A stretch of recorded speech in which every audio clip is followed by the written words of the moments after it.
유사시에는 어디로 대피해야 하는지 집 주변의 대피소를 미리 확인해 두시는 게 좋겠습니다. 임진강이 이렇게 기록적인 수위를 나타내는 데는 북한 지역인 상류, 환강댐 방류도 영향을 미치고 있습니다.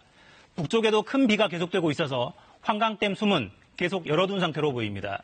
북쪽 방류 상황 등은 통일외교부 이효용 기자 연결해서 들어보겠습니다.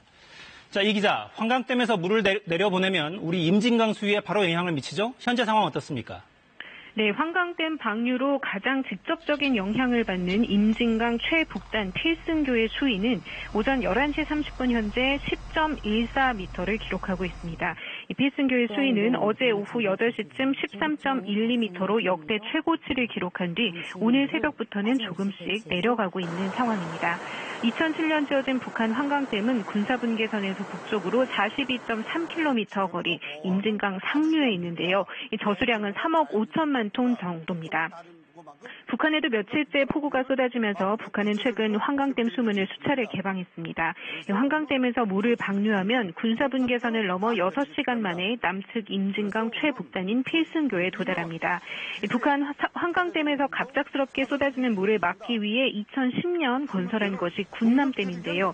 필승교에서 군남댐까지 물이 도달하는 데에는 1시간이 채 걸리지 않습니다.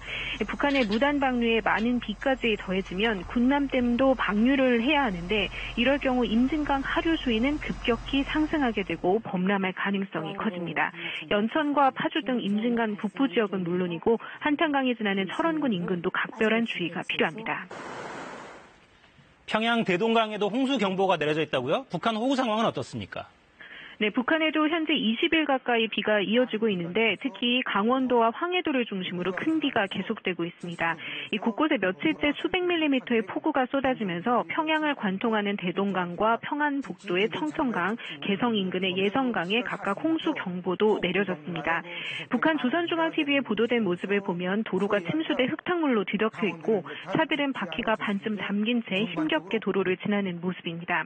특히 대표적 곡창지인 황해도의 강우량이 집중되면서 농작물 피해가 예상되고 환강댐 등 남측과 가까운 댐에서 추가 방류를 할 수 있어 대비가 필요한데요. 이와 관련해 이인영 통일부 장관이 북한의 환강댐 방류에 대해 유감을 표명했습니다. 이 장관은 오늘 남북 교류협력 추진 협의회 모두 발언을 통해 최근 북한의 일방적 방류 조치에 유감을 표한다면서 북측도 집중호우로 여러 어려움이 있었겠지만 방류 조치를 할 때는 최소한 우리 측에 사전 통보했어야 한다는 점을 강조한다고 밝혔습니다. 그러면서 남북 간 정치 군사적 상황이 어려워도 인도적 분야와 접경적 주민의 안전과 직결되는 문제에 있어서는 소통이 즉시 재개될 필요가 있다며 어떤 연락 통로도 좋고 방송 등을 통해서도 좋다. 큰 규모의 방류 조치를 취할 때는 사전 통보 등 남북 협력이 반드시 필요하다는 점을 거듭 강조한다고 말했습니다. 지금까지 통일외교부에서 전해드렸습니다.